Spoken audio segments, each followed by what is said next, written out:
Our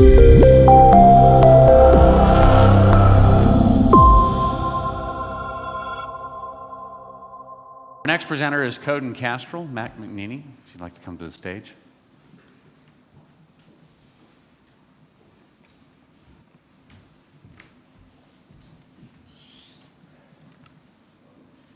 Hello, everybody. My name's Matt McNeany. I'm the CEO of Code. As we head towards lunch, it's my job to present one more case study to you.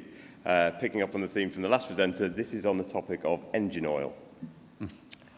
Now, there are two types of people in the world when it comes to engine oil. I can see there are two types of people in this hall as well. So when you mention engine oil, certain people sit forward, and these are the people who later on will take me aside at the gala dinner and tell me about the car that they've been restoring for the past 5 years and the impact of viscosity on engine performance. However, unfortunately for our client, Castrol, this is my own segmentation, by the way. I can't back up the data with this. Most people, when you mention engine oil, reach for their phones or the exit, and this is not a category that commands an awful lot of interest and attention. And if you're in the lubricant business, this is a challenge for you. If you're Castrol, you have the best product in the market, it's the best engineered, you can validate all of that, but how do you make people care about this? How do you make engine oil relevant to customers outside of the two obvious occasions, which is the light's gone off in the car, there must be something wrong with it, or the time when you've got to take the car into the workshop and the guy says, do you want your oil changing, do you mind which one I fit? So our job was, how do we get customers in the first instance to care enough to request Castrol, and how do we get the workshops to recommend Castrol? And on the route to that, how do we get people to have a positive consideration of engine oil in their overall driving experience? So the approach here was really about what can we do to kind of rethink or reinvent Castrol's service propositions to customers? How can we make a brand that's very low consideration really relevant to the day-to-day experience of drivers? How could we create brand associations so you could rely on Castrol to be there when you needed it? And how could we influence workshops, who are the primary determinants of purchase, to recommend Castrol more often and demonstrate to them to the return to them to their business of recommending Castrol?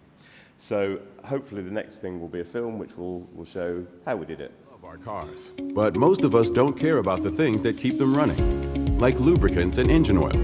We rely on workshops and the products they sell to keep us moving. Like Castrol, the world's most famous lubricant brand. Castrol combines first-class engineering with a strong understanding of how people use their cars. But it was struggling to make a true connection with its customers, especially in the digital world. It needed to redefine its customer experience to how it's at the cutting edge of innovation and technology and can be a relevant part of the driving experience, and can help its partners and workshops to increase sales. Castrol asked Code Worldwide to help. Our starting point was to understand what drivers and workshop owners really need in the 21st century. Drivers are busy. They demand high levels of service. What if Castrol could provide a free service to drivers which monitors the health of their car, which provides driving tips and local information direct to their cell phone, and which automatically calls for help and support if a problem crops up with the car? Now workshops participating in the Castrol Connected Cars program can do this. Based on Internet of Things technology, we created a piece of wearable tech for cars. We connected our marketing automation platform AdZoo to Zuby, an in-car telemetry plugin which works with all American cars to stream real-time driving data to the cloud. AdZoo then connects to cloud data services to assess and interpret the health of the car. Through it, Castrol customers can track and measure all aspects of their driving, as well as find local services. Workshops can monitor a car's engine performance, oil level, filters, and see if there are any error messages or breakdown alerts. From an easy-to-use dashboard, workshops can see which cars need a service reminder, an oil change, or have error codes. They can then contact customers with a personalized email or text message, or call them to set up an appointment. Workshops get significant repeat business and more efficient relationships with their customers. Customers get a service that makes their life easier and the peace of mind that Castrol is there for them when they need it.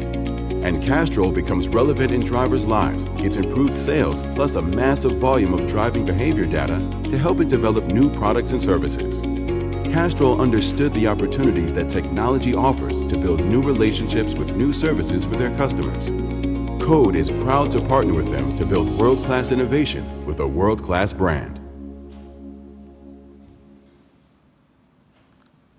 Okay, so just to kind of recover some of the stuff that was in your video, what we did was we integrated a telemetry providing service which could be plugged into any US car manufactured after 1996. We pull that data into the cloud, we connect that to Code's marketing automation platform, Adzu, which we then connect with automotive data, so OEM data. So looking at that, we can work out when the customer is going to need to come into the workshop, either because of their driving style and their mileage. We work out when they need a regular service, or if something goes wrong with the car and there's an error code, we interpret that and work out how severe it is, pass that information back to the customer, pass that information back to the workshop, and the workshop's then able to send the customer an email or an SMS or a push message saying, you need to come in, you know, this is what the cost of the repair or the service will be. Meanwhile, the customer gets an app which tells them information about their driving performance, gives them tips on, knows where they've been, gives them tips on local information and how to, you know, drive more fuel economy and so on.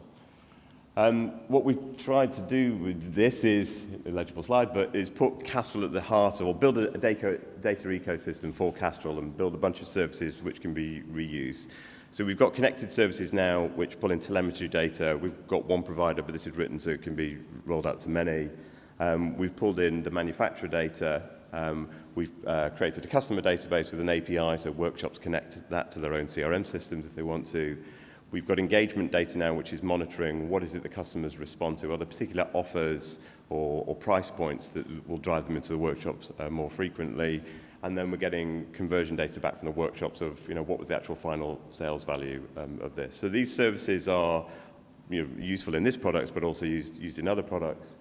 And that audience later. So the other elements of this is we're building up an addressable audience segment, which we hope to kind of grow and monetize over time and talk to other brands about how they can access that. So much of the data, I'm really a kind of application guide. This is what it looks like for the customer. The customer gets an app which tells them about their driving, their mileage, you know, where they've been. They can have, if they've got multiple of these, they can see where their family members are and so on. This is what the workshop sees, a really simple dashboard which tells them how many of the customers are signed up, how many of those need to be contact, and whether that's a scheduled contact or an urgent contact. And most important, there's a big green box which tells them how much money they're making out of this program. There's an iPad app that goes with this as well. We recognize registration was a pain to do with this, like filling in forms and then rekeying that data. So we built an iPad app which scans the VIN number, which is the barcode on the car, which we can use to work out what model it is and therefore what services it needs. And then all we need now is the customer's email address and cell phone number in order to register them for it. And then the workshop's able to set up their communication to say what messages they want going out to which customers and then leave that to trigger as needed. Net impact of this, it ran as a pilot initially in California, then the pilot grew and grew and grew. We saw an average of $5,000 a month increased revenue per workshop. And a lot of these are kind of mom and pop type workshops, so it's a significant uplift for those guys.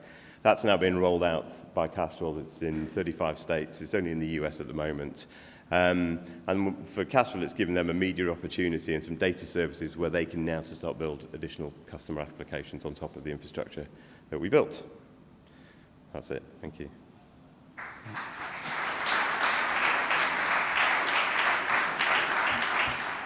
Jury, any questions?